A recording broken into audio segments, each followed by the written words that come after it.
दादरमध्ये राज ठाकरे यांच्या बहिणीच्या मुलाचं थाटामाटात लग्न पार पडलं। या लग्न सोहळ्याला उद्धव ठाकरे सहकुटुंब आले होते। याच लग्न सोहळ्यात उद्धव ठाकरे आणि राज ठाकरे यांची चर्चा झाली।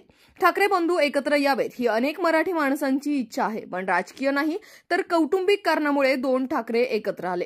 दरम्यान राज ठाकरे आणि उद्धव ठाकरे यांनी एकत्र यावे ही अनेक शिवसेना आणि मनसे कार्यकर्त्यांची इच्छा आहे, पण राजकीय पटलावर आम्ही कधीच एकत्र येणार नाही असे विधानसभेवेळी उद्धव ठाकरेंनी स्पष्ट केले होते। त्याशिवाय राज ठाकरेंनीही नकार दिला होता। मनसे अध्यक्ष राज ठाकरे यांच्या भगिनी जयजयवंती ठाकरे देशपांडे यांच्या मुलाचा विवाह सोहळा आज दादर येथे पार पडला। या निमित्ताने दोघेही भाऊ एकत्र आले। यावेळी उद्धव ठाकरे आणि राज ठाकरे हे आजूबाजूला उभे होते। भाच्याच्या लग्नाला दोन्ही मामांनी हजेरी लावत कौटुंबिक जिव्हाळा कायम असल्याचे दाखवले असल्याची चर्चा सुरू झाली आहे।